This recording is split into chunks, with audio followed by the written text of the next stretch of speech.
dengan Bapak gitu dalam konteks tentang riset-riset dan penelitian yang di dalam kaitannya dengan masalah kebijakan publik, administrasi publik, dan kebutuhan politik. Kemudian yang keempat, di siang hari ini dari survei hasil persepsi masyarakat karya politik Gibran dan Teguh ya, di dalam tahun 2024 dimana ini akan membawa satu konstelasi terhadap satu politik di kota Surakarta yang mana Mas Gibran ini ya, menjadi satu persepsi dalam konteks tentang pemilihan gubernur. Yang pertama itu bisa di DKI, yang kedua di Jawa Tengah. Tapi nantinya dari hasil survei ini karena MAP ya, punya satu tugas, pertama penelitian, dua pengabdian, tiga pendidikan. Nah, dari seorang staf pengajar di MAP Unis ini untuk memberikan satu masukan, kritikan atau apapun yang berguna bagi kepentingan administrasi publik. Ketika itu data surveinya belum masuk, gitu. Kenapa juga data surveinya belum masuk terkait dengan yang ini belum masuk? Kenapa tidak dibarengkan dengan yang data survei kemarin itu? Karena memang beda. Kalau yang kemarin itu kan lebih cenderung ke kita melakukan evaluasi terhadap 2 tahun pemerintahan Gibran Teguh itu dari aspek persepsi masyarakat. Sedangkan ini lebih kepada untuk kira-kira memberikan masukan kepada masyarakat atau merespon isu yang sekarang ini di Solo itu sedang hangat gitu. Sebenarnya ada 2 terkait dengan itu atau bahkan ada 3 ya. Yang pertama, kayaknya banyak kalangan meyakini Gibran ini untuk tahun 2024 tidak lagi running di Pilkada Kota Solo, tetapi akan meniti karir lebih tinggi. Mungkin di yang santer terdengar itu adalah mencalonkan diri di Pilgub Jawa Tengah dan DKI.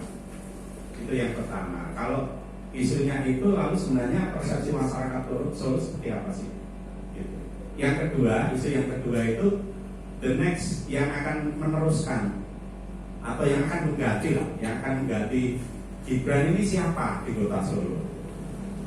Sementara kalau misalkan kita coba pahami hasil survei kita yang saya rilis pada 15 Februari yang lalu itu, tingkat kepuasan terhadap pemerintahan Gibran ini tinggi. Artinya apa? Artinya Gibran itu menjadi sebuah harapan yang tinggi oleh masyarakat itu. Kalau sekarang itu Gibran dengan tingkat kepuasan yang tinggi itu, kira-kira siapa ya yang layak untuk menggantikan Gibran? Kepemimpinan Gibran saat ini itu memiliki standar yang tinggi. Ada enggak kira-kira tokoh nanti yang kalau tidak lebih baik itu setidaknya setara dengan Gibran? Dari hasil survei yang lalu teman-teman kita juga sajikan data persepsi masyarakat di mana masyarakat itu mempersepsikan kinerja Gibran ini di atas Pak Rudi. Itu apa artinya?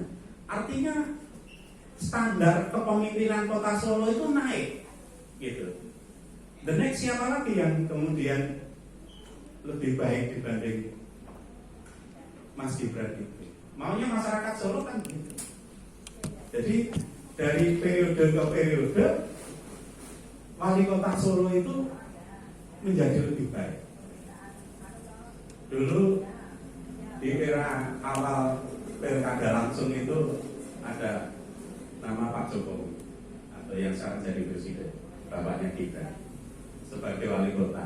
dan itu memperoleh tepuk tangan yang meriah dari warga Kota Solo karena memang pada periode kedua kan tingkat keterpilihan Pak Jokowi itu mencapai 91 kalau nggak salah, 90%. Itu artinya apresiasinya tinggi. Kemudian digantikan oleh Pak Rudi. Pak Rudi juga memiliki style kepemimpinan yang tidak kalah hebatnya dengan Pak Jokowi.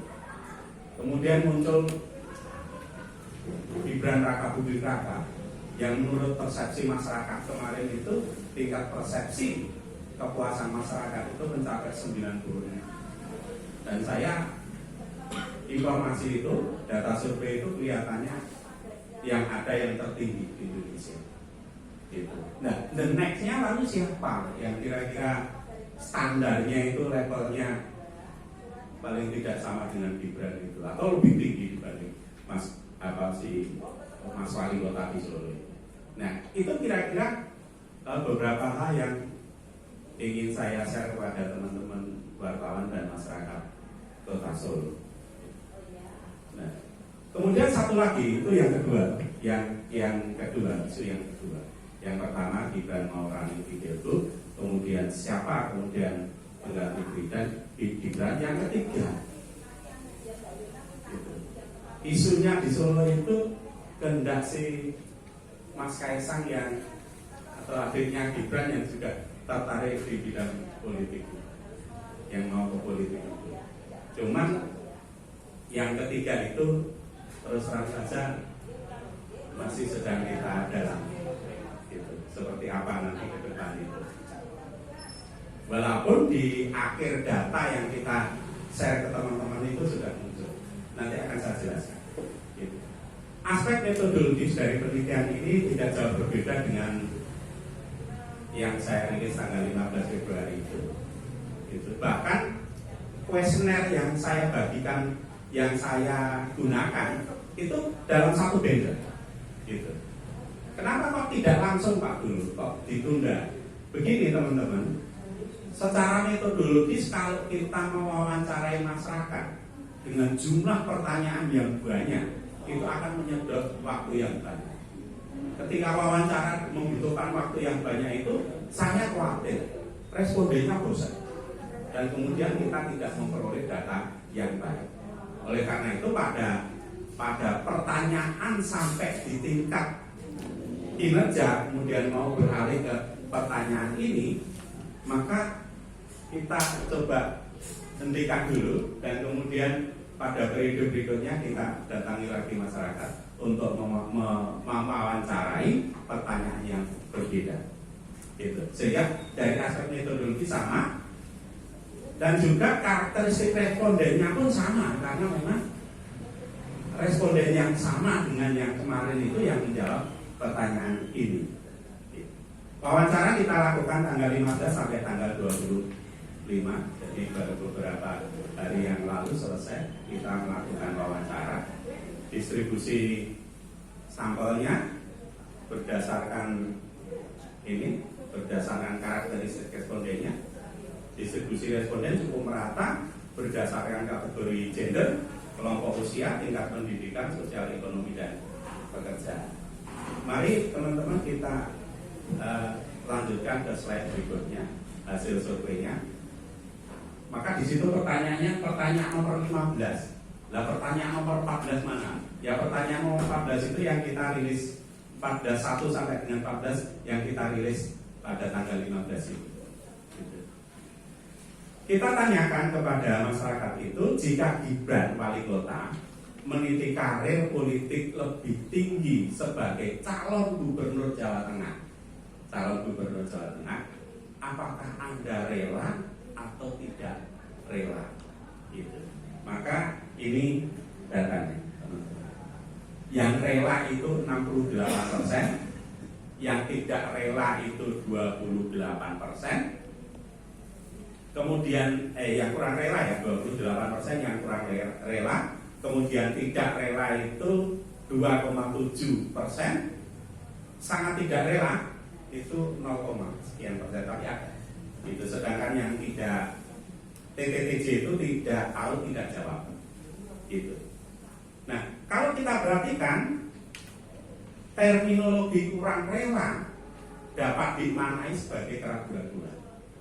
Keraguan-raguan bisa berubah menjadi rela, bisa juga berubah menjadi tidak rela. Bergantung kepada apa? Bergantung kepada variabel calon pengganti yang muncul dan variabel keterikatan emosional lainnya. Jadi ada dua variabel yang menyebabkan tidak rela itu. Sopo penggantinya, gitu. Sebagaimana tadi yang saya sampaikan kepada teman-teman itu, nampaknya masyarakat Solo itu memiliki standar kepemimpinan wali kota Solo yang sudah tinggi, gitu, dengan tingkat kepuasan yang sangat tinggi.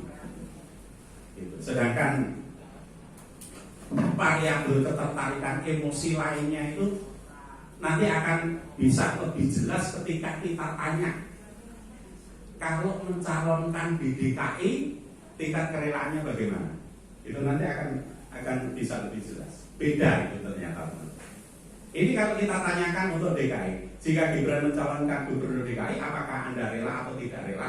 Maka yang rela itu cenderung turun dibanding kalau di Jawa Tengah. Sedangkan yang ragu-ragu atau kurang rela itu cenderung naik. Sangat tidak rela juga naik. Gitu. TTTJ-nya malah turun. Ya turun ya TTTJ. TTTJ-nya 1,3 turun menjadi 2, naik. TTTJ-nya naik. Artinya yang tidak mau jawab ketika Gibran itu ke DKI gitu. Seperti itu. Nah, yang rela itu lebih rendah dibanding kalau dia maju ke Jawa Tengah. Kurang rela juga begitu. Artinya apa? Mereka yang tadinya itu rela Gibran nyalon gubernur Jawa Tengah itu menjadi kurang rela kalau ke DKI. Gitu. Kalau variabel yang tadi yang tidak rela karena faktor calon penggantinya siapa, itu saya kira sama. Calon penggantinya, jadi kalau mau ke Jateng, mau ke DKI itu kan kira-kira bukan variabel calon penggantinya yang menyebabkan di DKI kemudian lebih tinggi itu, lebih rendah tingkat kerelaannya itu bukan calon penggantinya. Kalau variabel itu konstan lah, gitu. Yang kemudian apa yang membedakan? Yang membedakan adalah keterikatan yang tadi saya sampaikan, keterikatan emosional itu. Nah, keterikatan emosional itu salah satunya adalah kerelaan maju gubernur DKI lebih rendah diduga karena akan menghadapi persaingan lebih keras dibanding Jateng. Jadi kalau kira-kira begini ya teman-teman, kalau maju Jateng itu kira-kira satu kemungkinan Gibran menang itu lebih tinggi dibanding dengan kalau di DKI. Itu yang pertama itu. Yang kedua, wilayah Solo ini kan masih bagian dari wilayah Jawa Tengah. Jadi mereka yang rela gubernur Gibran ke Jawa Tengah itu kira-kira nanti kalau misalkan Pilkada Jateng itu mereka bisa masih terlibat di dalam proses pemilihan, mendukung dan lain sebagainya. Tapi kalau di DKI kan sudah tidak. Dari aspek itu mungkin yang faktor yang menyebabkan kalau ke DKI itu tingkat kerelaan masyarakat Solo lebih rendah. Gitu. Selain sudah tidak bisa terlibat di dalam proses-proses Pilkada DKI pada Solo itu, juga masyarakat mempersepsikan Pilkada DKI ini lebih keras dibanding Pilkada di Jateng. Gitu. Aspek itu yang kemudian saya maknai sebagai keterikatan emosional. Gitu. Nah, ini perbandingannya kalau rela di DKI itu 45,20%, kerelaan di Maju Jawa Tengah itu 67,90%, kurang relanya yang DKI lebih tinggi. Kurang relanya kalau di Jateng itu 28%, sedangkan kurang rela di DKI itu 37,9%, hampir 40%. Tidak rela itu juga lebih tinggi, ya, lebih tinggi. Tidak rela maju ke Jateng itu 2,7, kecil. Tetapi tidak rela maju ke DKI itu 13,2. Sangat tidak rela itu juga lebih tinggi kalau ke Jakarta. TTTJ-nya orang Solo nggak lebih tinggi, tidak mau menjawab kalau bukan ke pilkada DKI. Artinya apa, teman-teman? Dari data perbandingan kerelaan masyarakat Kota Solo atas karir Gibran ke depan antara DKI dan Jateng itu, prosentasi masyarakat yang tidak rela Gibran meninggalkan Solo untuk meniti karir politiknya itu sebenarnya cukup banyak. Cukup banyak. 30,9% itu kalau ke Jateng tidak rela. Apa tidak rela? Kalau ke DKI nyampe 52,3 yang tidak rela. Separuh lebih masyarakat Solo tidak rela Gibran itu ke maju pilkada DKI. Ini data persepsi yang saya kumpulkan dari masyarakat. Jika Gibran maju pilkada Jawa Tengah, ini tiga kriteria. Bahkan kalau tidak seperti itu, apa artinya? Data ini mengindikasikan jika Gibran meniti karir politik lebih tinggi di 2024, masyarakat Solo lebih merelakan Gibran maju pilkada Jawa Tengah dibanding pilgub Jawa Tengah dibanding pilgub DKI. Nah, ini kan nampaknya isu di kalangan para, kalau bahasanya Alfred Stephen itu sebagai masyarakat politik atau political society, itu isunya ini kan masih tarik ulur nih antara Gibran ke DKI dan Gibran ke Jateng gitu. Nah, MAP Unisri dengan risetnya ini kira-kira memberikan wacana semacam ini. Masyarakat Solo lebih rela kalau Gibran itu ke Jawa Tengah dibanding ke DKI. Kita lihat perubahan atau dampak dari riset ini yang kemudian nanti disampaikan ke masyarakat oleh teman-teman masyarakat. Coba kita lihat beberapa minggu ke depan, adakah perubahan konstelasi tentang karir Gibran, karir politik Gibran di 2024 itu kira-kira 2-3 mingguan. Itu akan ada dampaknya. Itu coba kita lihat. Seperti itu. Ini terkait dengan isu karir politik Gibran di 2024. Selanjutnya, teman-teman, P17-nya, P itu pertanyaan nomor 17. Kita tanyakan ke masyarakat. Nah, teknik kita bertanya kepada responden itu, pertama kali kita tunjukkan fotonya Pak Teguh. Ini loh fotonya Pak Teguh. Pak Teguh ini adalah wakil wali kota Solo saat ini. Lalu kita ajukan pertanyaan, jika Gibran tidak lagi menjabat sebagai wali kota Surakarta, apakah wakil wali kota sekarang Teguh Prakoso cocok menggantikan Gibran sebagai wakil wali kota? Nah, terminologi cocok itu hanya dikenal dalam bahasa Jawa. Bahasa Indonesia juga ada kata cocok, tapi nilai cocok bahasa Indonesia dengan cocok bahasa Jawa itu tidak selalu kongruen, tidak selalu sebidang dan sebangun. Istilah cocok itu ada padanannya kalau bahasa Jawa, matuk, sesuai ser, seperti itu. Ini terminologi cocok yang kira-kira kami pahami dari kuesioner yang kami ajukan kepada masyarakat itu.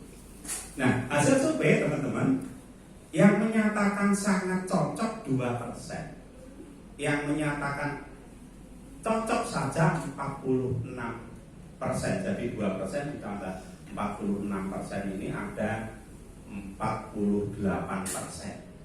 Yang kurang cocok 41,80%. Tidak cocok ada 2% dan tidak mau menjawab 8,40%.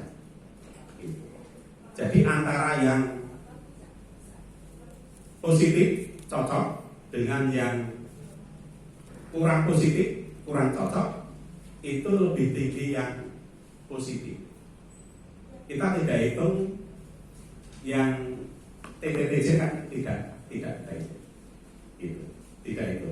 Jadi kalau kurang cocok ditambahkan dengan tidak cocok itu 41,80 ditambah 2 menjadi 43. Sedangkan yang cocok 48.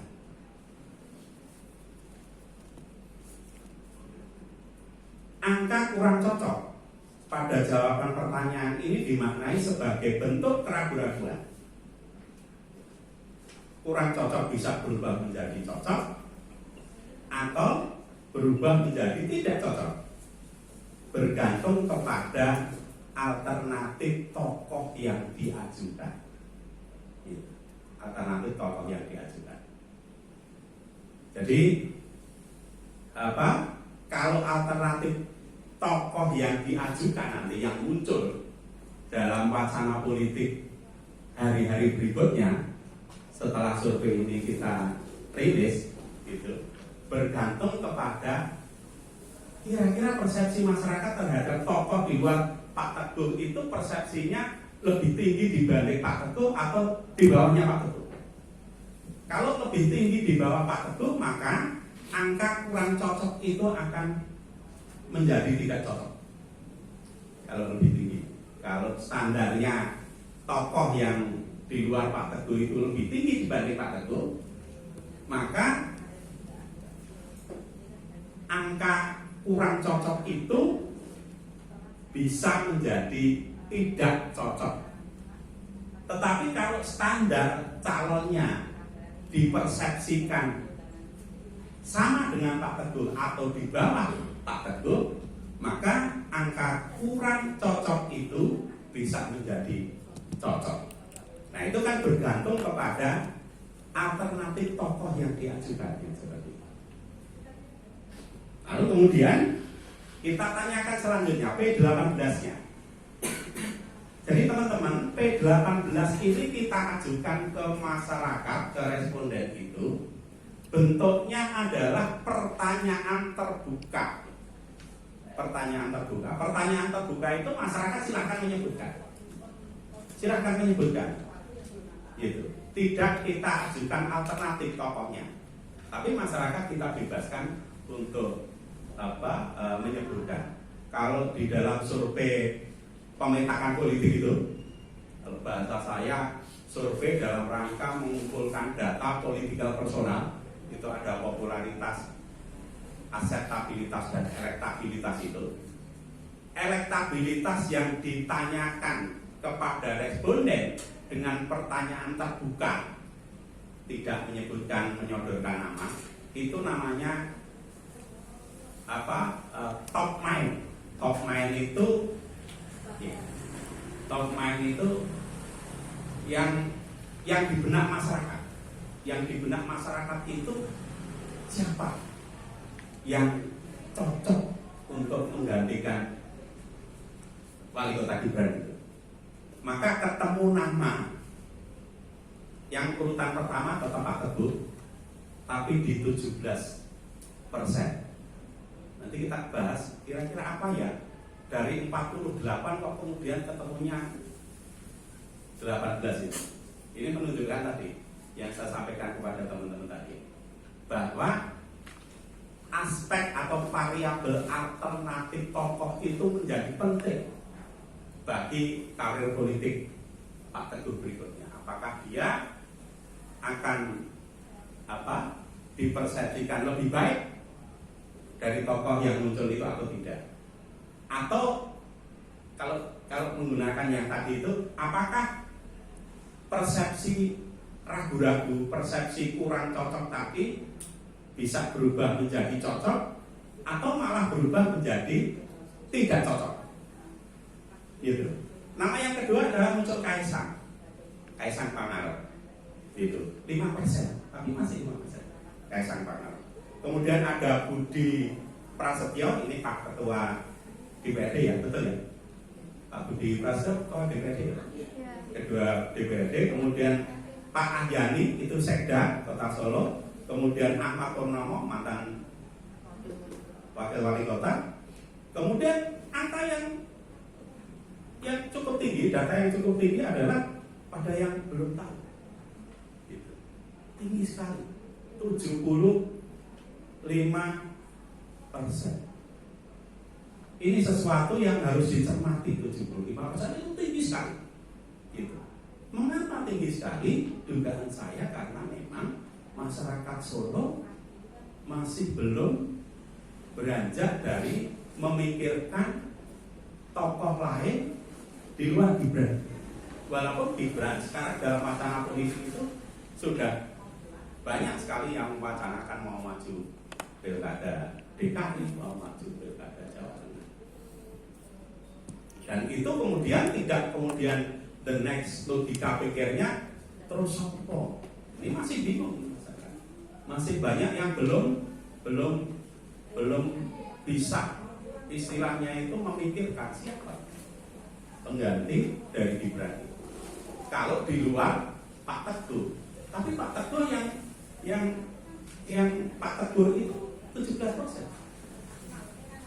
Walaupun yang mengatakan cocok itu 48% di pertanyaan kedua tadi, tapi ketika kita tanya sopo sing istilah siapa yang kemudian cocok menggantikan Gibran. Ketika kita minta menjawab itu, maka Pak Teguh itu 17%. Gitu. Kalau misalkan, tapi nggak selalu bisa seperti ini. Kalau kemudian jawaban pertanyaan dari P18 itu kita konversi, kita anggap itu sebagai angka elektabilitas,